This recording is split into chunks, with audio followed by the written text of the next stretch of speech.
Hello there and welcome to another random Elite FPL video, and live from a car. I say live from a car, I've parked up pretty much outside my house and I just brought out my mind and I was just thinking this question: how do friendlies affect mine and your team selection thought process? And to be honest, it affects me a lot, and thanks to various individuals on Twitter, FPL newsletter, it just breaks down everything in such simple format that I'm able to digest the information and make a basic opinion on this. And certainly, with my own thought processes and getting it almost reinforced from what's happening within the friendlies, I'm quite, within reason, going into this season quite confident. I've certainly done a few, I've made one change to my team. And that change is Martinelli in for Mbeumo. Mainly because I was looking at my team and I was thinking, Jesus fucking Christ, how have I not got more than one Arsenal in my team despite their incredible fixtures? It's just absolute madness. Now, I've still got 0.5 in the bank. And, without going over it, I think that for me, I want to be trying to attack those fixtures with teams which I know that can do really well from an attacking perspective. And obviously Arsenal are one of those teams. Now, obviously, last night they lost 2-0. I still don't understand this whole, they lose 2-0, but they also had to do a penalty shootout. Obviously, that was just a bit of fun, I'm assuming. But reading on this FPL newsletter and everything, and based on some of the comments from the guys in the Elite FPL community, specifically Dread FPL and Trigger Lips, I did not get any sense of confidence from Arsenal whatsoever. Other than Martinelli looks the most attacking. But there are two players that are standing out for me where I'm thinking, by game week 3, I've got to have them in my team. No, those two players are Chilwell and Sterling. Two individuals who we know what they can do for Chelsea. We know this. We don't need all this information and data to know. We know what Chilwell did at Leicester. We know what Chilwell can do at Chelsea. We've seen it. Sterling, we know what he did at Man City, and with the opportunities he got at Chelsea, he's a quality asset. Now, I was watching I don't know what it was. Now TV was showing, I'm assuming it was just Chelsea highlights from last year. Extended highlights. I'm assuming of important games that happened. I don't quite understand, but I saw 3. It was Chelsea versus Leicester, funny enough. Against, who was the other team? Southampton and Nottingham Forest. And I tell you what, Sterling looked fantastic. And I think he's going to be key to Pochettino this season. I think that, and the fact that he's 7 million, he is someone to keep your eye on. I can't do the Rock's eyebrow or Ancelotti. Can't do it. People's eyebrow. But he is certainly somebody where I'm thinking, if one of my midfielders, the likes of Martinelli, Saka, Rashford, Foden, haven't kicked on, I'm pretty confident that Sterling will be instantly in. I mean, certainly from game week 3, we know their fixtures are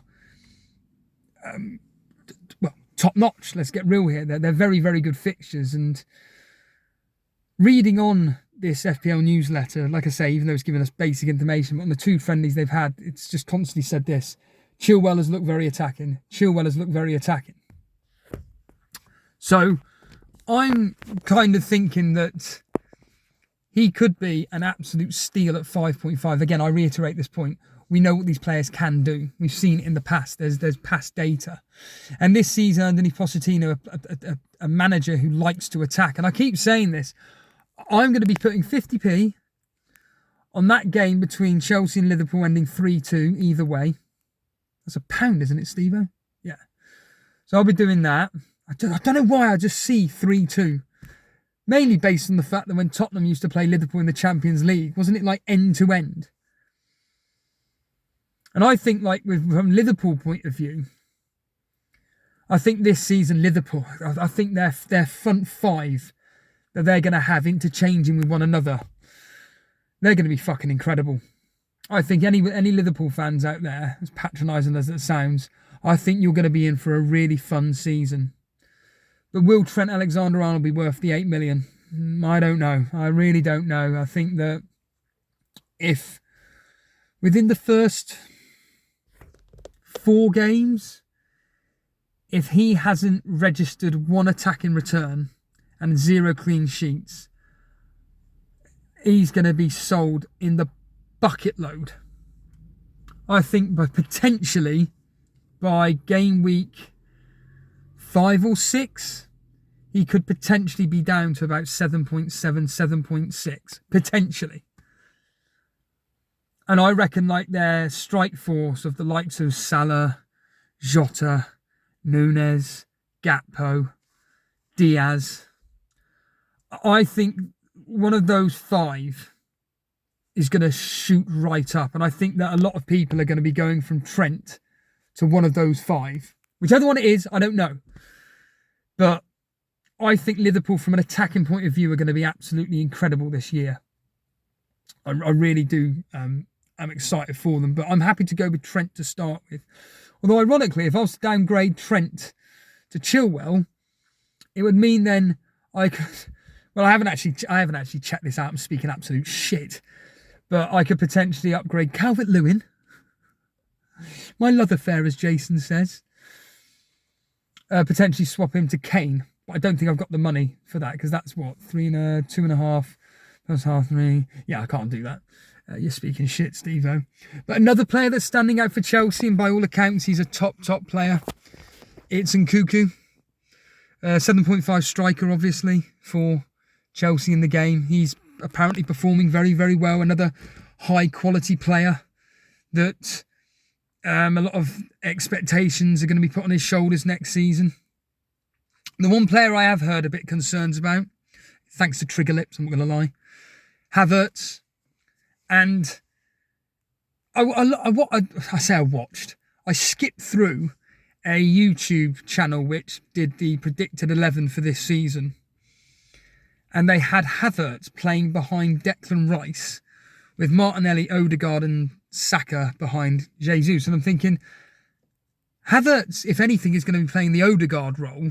You're going to have Declan Rice sitting back with Odegaard slightly ahead of Declan Rice. Not Havertz slightly behind Declan Rice. So I don't know what that was all about. But certainly Havertz, by all accounts, is not having the greatest of pre-seasons. Not looking that great at all. Hearing the Burnley result yesterday, or more specifically seeing the Burnley result yesterday, I think Vincent Kompany, he speaks... I mean, I thought Sean Dyche spoke very positively, but it was almost a fake positive, I always found. A bit disingenuous. It was like he knew the restraints we had as a team, but he'd always put like a spin on it. Whereas with Vincent Kompany, he knows what we're all about, and he's realistic, and I prefer the realistic approach of, look, these are just friendlies. We want to get the players into the system. We want to play quality opposition, and these players will learn, which is a good thing. But seeing us lose 2-0, I see Charlie Taylor played at left back. I think going into the season, I think it'd be more Vitinho playing on that side. I'm really hoping, I know Dread FPL put on Twitter, who is Mateson? Well, Ian Mateson is one of the best defenders we had last year, especially, well, I say defenders, more specifically from an attacking perspective. him down that left-hand side was glorious. Him and Vitinho just linked up brilliantly. And I really do hope we get him, but there's not much talk of, unfortunately, there's not much talk of him in that market for him to be loaned back to us. And the fact that we've already signed 4 or 5 players already, which is a good thing. We've only got a few weeks to really bed these players in, get to the right system and stuff, and without stating the obvious, this is a dreadful run we've got.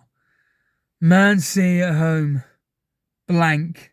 Aston Villa at home, Tottenham at home. God, awful fixtures.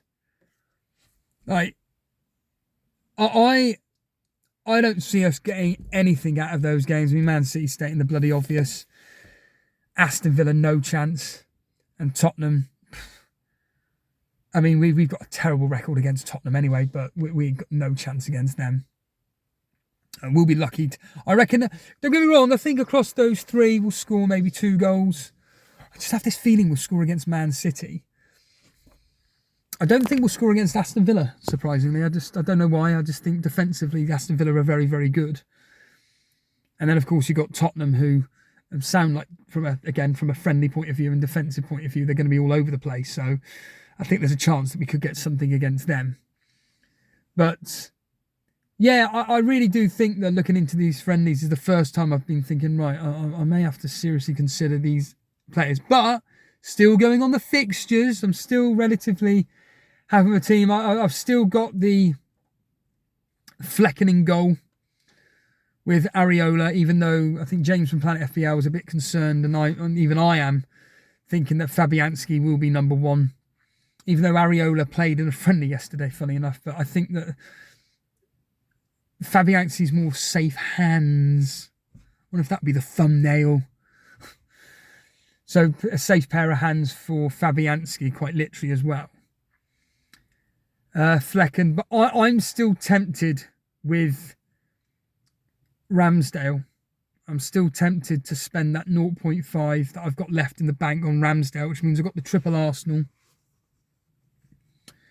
I see that Az was writing or commenting about the Brighton game yesterday, and he said that from a defensive point of view, they look all over the place. Potentially, Estepinian could be replaced with the popular FPL template Twitter team, Gabriel. Maybe I could bring him in for Estepinian. It's only 5 million.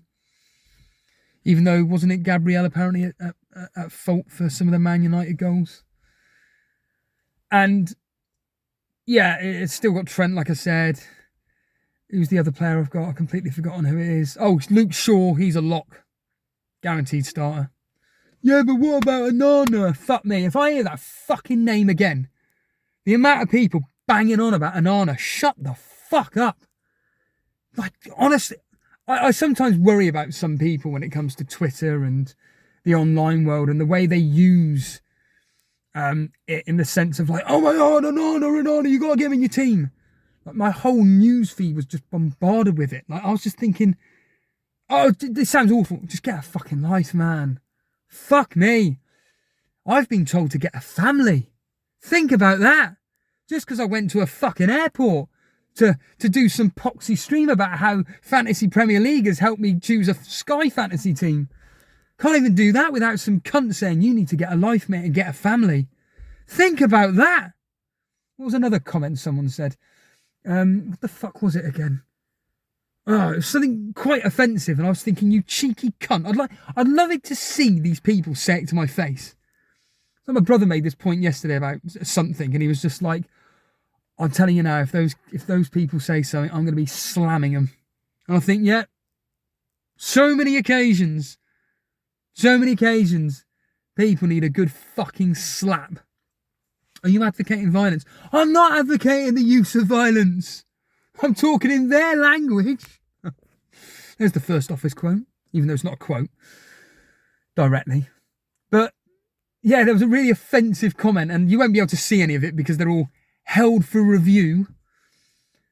I mean, I always tick them, but they don't seem to go public for some reason. But yeah, I get some right fucking cunts messaging on the the YouTube videos, and they don't seem to understand the irony in any of this. And without banging the same drum, and I'll bang the drum, the Elite FPL drum. Yeah. I'm just glad that we've got such a strong community within us all, where we just understand what the story is, understand the rivalries between whoever it may be. Obviously, between me and Jason is the main one, but we also have rivalries within the Elite FPL community as well. And people don't understand it. They just see an FPL video that, you know, again, I keep reiterating this point on Total Steve as an example. We're a tiny, tiny, tiny YouTube channel, and yet still some sad moron feels the need that they're so offended. This is the funny thing. These people are so offended by a video that they've got to type. Fucking hell, I got to fucking type. I'm so angry about this guy. Look what a wanker he is. What a loser he is. Right, yeah. And I've dealt with so much shit in my life that like I keep saying this, most people that get offended by comments is because it's hitting on an insecurity. And yeah, like I say, I do get offended occasionally by, or get wound up by certain comments because it's hitting on an insecurity. Do I want a family? Yeah. But unfortunately, due to various circumstances and contexts of my life, etc., it's been quite difficult to, find a girlfriend. But that's a different story for a different in fact, that's for a Total Stevo podcast. But anyway, and I've completely forgotten why I brought that up, to be honest with you. So my midfield as it stands right now is Saka, Martinelli, Foden, Rashford, and Eze. I've gone with Eze. I just think that from an attacking perspective, and the fact that he's going to be one of the key men for Crystal Palace, attack those opening fixtures.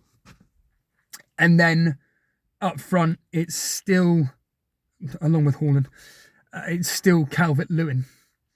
Although the fact that Ferguson hasn't really done anything, I don't even think he's played for Brighton across these fixtures. That is a concern. The fact that with Calvert-Lewin, the fact that he's in an Everton team who in 2 games have struggled in the friendlies. I don't think he's even played. I think he's even... I personally think I'm going to go with the Morris option, and that means that I'm going to upgrade one of my my Burnley defender, Bayer, up to a 4.5, which means that in game week 2, I'll play a 4-5-1. And, that's why I brought up all that crap, wasn't it? Because of that Anana. And then this is what I'm about to say. But you can't do a 4-5-1. What if Haaland's benched? Oh, shut the fuck. He ain't going to get... Again, this is another thing I can't stand about fantasy football players. It's just this whole what if. So anyway. What was I saying? I completely lost track. You're not live streaming, Stephen. This is a video. Yeah, I know. So, yeah, I'll play a 4-5-1 in game week 2. And make sure I have a defender with a really good fixture. A cheap defender, obviously a 4.5. And that means I can bench Morris, because I think Morris is probably, at a push, the best cheap budget enabler striker. Yeah, the best enabler striker. And I think, now thinking about it, it's like Bilal used to say, I think you talk yourself into really good thought processes. And I think that's exactly what I'm going to do. I'm going to get in Morris as that cheap enabler, upgrade one of my, Bayer to a 4.5. I don't know who yet. Maybe Matty Cash. In fact, yeah, maybe one of the Aston Villa defenders, because they've got a decent. In fact, they're playing us in game week 2, where I've already said I don't think we'll score against them, ironically. And then back in game week 3, we got Luton on a Friday night evening against Chelsea, against an open attacking Chelsea. And like I always keep saying this, there's always one championship team that starts the season off really, really well in the first 10 games. There's always one of the championship strikers that starts off really, really well. I think that potentially it could be Luton's Morris. Yeah, I think I've talked. In fact, do you know what? The second I've done this video, I'm going to do that, actually. Now thinking about it, that's what I'm going to do. Anyhow, I'm going to leave it there. It's another quick 20-minute video. I'm sure we'll get some toss. In fact, I encourage it. Oh, God, look at this loser in a car. Yeah. Yeah. What was it? Gianni Battiste had someone. I always find it funny when it's the big FPL accounts that put up troll comments. They always make me laugh. And this one was words to the effect of, this is just constructive criticism, but this video was rubbish. Wasn't as entertaining as your usual ones. Please go back to how your original format was. And sometimes I feel sorry for the large content creators because they have to stick to a format. I know that FPL Raptor got some shit from a large Twitter account about something that he'd done. And I read the comments on this tweet. And to be fair, it was just pretty much saying what I've said 1,000 times. But because I don't have a voice and no one will listen to what I have to say, because a large account says it's high level. But anyway, someone just wrote, yeah, but you're creating content for the sake of content to continue being relevant in the social media aspect and whatnot. And it's true. I've always said this. In fact, it's Matty that makes this point. I wish, and this is me, Steve-O, or me, the character, same person. I wish that the big accounts actually did videos like this genuinely, because they're more real and honest.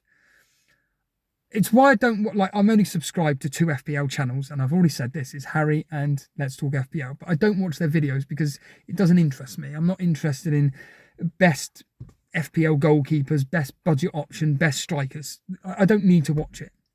That content isn't for me. I just watch their live streams because I find, as I've said 1,000 times, live streams are fascinating because you can't. I'm not saying these people edit their videos, but you can't edit live. So when Harry pulls some of the most incredible facial expressions I've ever seen, they're magnificent, and I will clip them and I will upload them to Twitter because it's fun. It's just funny. Same with Andy.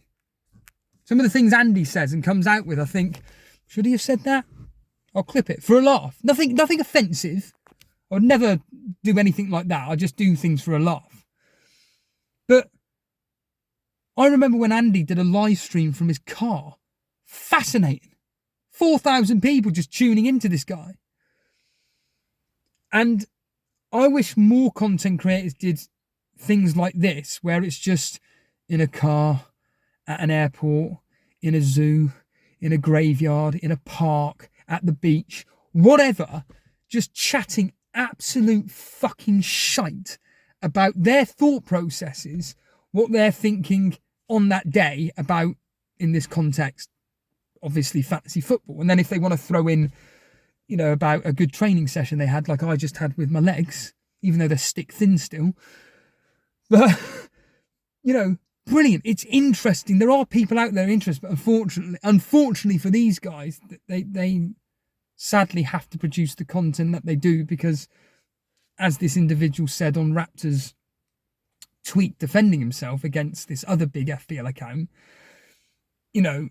they have to stay relevant in this content space. And there are a few accounts that I follow on Twitter where they make such relevant points. And I have noticed it a lot more this season, of this bombardment of advertising, of join my sponsorship, make sure you do this, make sure you do that, rather than just having, like I keep saying, just normal, everyday fucking conversations about whatever, like this fucking shitty video now.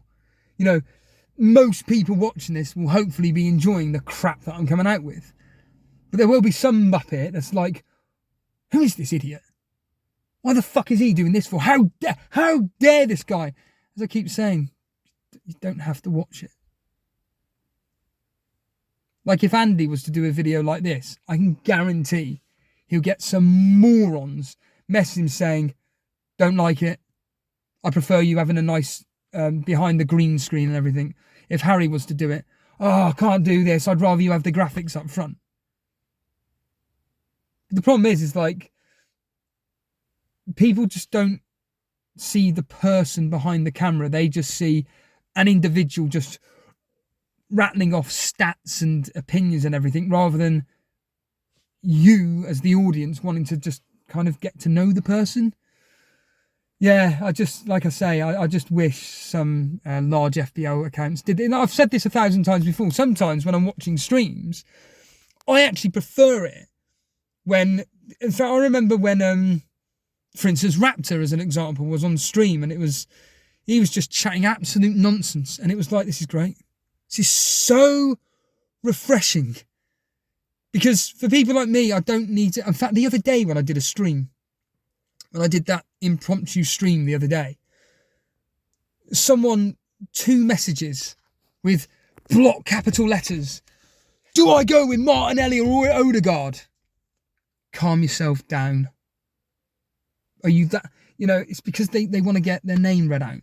It's, like I said, it's such a tragic world. And point being is that with Raptor's live stream as an example, when he was kind of just chatting about his normal stuff, it was like, you could see on the screen, there was the odd comment that just basically went, can you just not talk about FPL? And it's just like, no, he just spoke for a fucking hour about what transfers he's doing, about players to be bringing in.